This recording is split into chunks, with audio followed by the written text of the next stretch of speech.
All right, now we will just do some review problems. So let's have 6x squared minus 21x minus 45. Look, our first step is there a greatest common factor? Yes, 3 goes into all of those numbers. So we'll factor 3 out, and then we're left with 2x squared minus 7x minus 15. Next, we look at the number of terms. There are 3 terms. We can do AC, diamond, or guess and check. If we do AC, then we'd have 2 times negative 15 is negative 30. There are all the factors of negative 30. We're looking for some that add to negative 7. So we go through the list, and there it is right there. 3 plus negative 10 is negative 7. So we'll use that information to split the middle term to 2x squared plus 3x minus 10x minus 15. Notice that 3x minus 10x really is the same as negative 7x, so we haven't changed the polynomial at all. Now that we have 4 terms, we group. The first 2 have an x in common.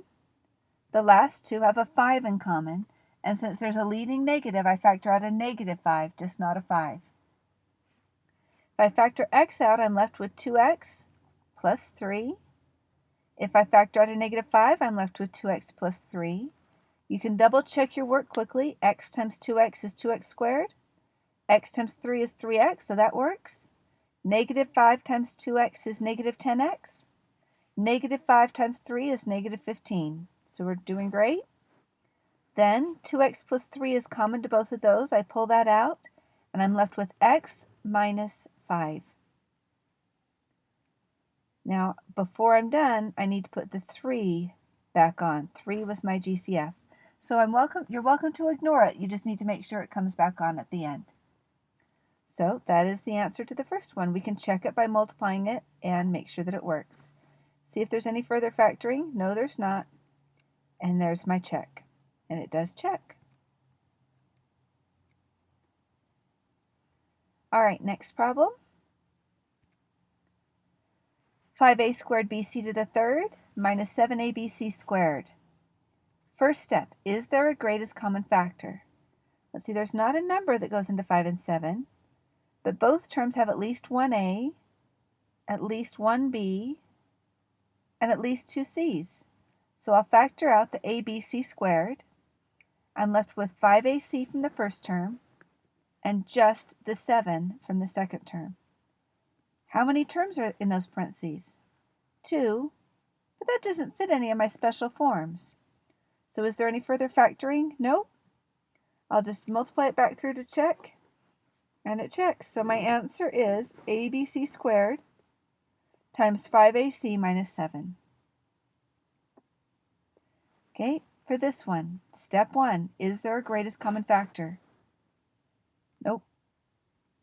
How many terms are there? 4, so I'll group. Group the first 2. What do they have in common? They have a in common. What do the second 2 have in common? They have b in common, but instead of factoring out the b, I'll factor out a negative b because of that leading negative. If I factor a out of the first pair, I'm left with b plus y. If I factor negative b out of the next pair, I'm also left with b plus y. You can do a quick double check to make sure it all works, and then factor out the common b plus y. Is there any further factoring? Nope. I'll check it by foiling it back through, and my terms are in slightly a different order, but it is exactly the same thing, so that does check. So my answer is b plus y times a minus b. And of course you could have a minus b times b plus y, it doesn't matter.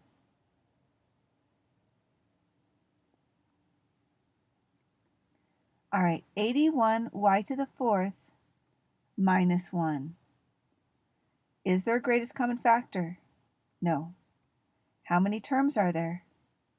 2, so I have to do special forms. It looks like it could be a difference of squares. I'll think of it as 9y squared minus 1. So it's 9y squared plus 1, 9y squared minus 1. Is there any further factoring?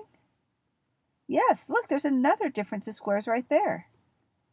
That gives me 3y plus 1 and 3y minus 1. So my answer is 9y squared plus 1. That doesn't factor anymore because it's a sum of squares. And then 3y plus 1 and 3y minus 1.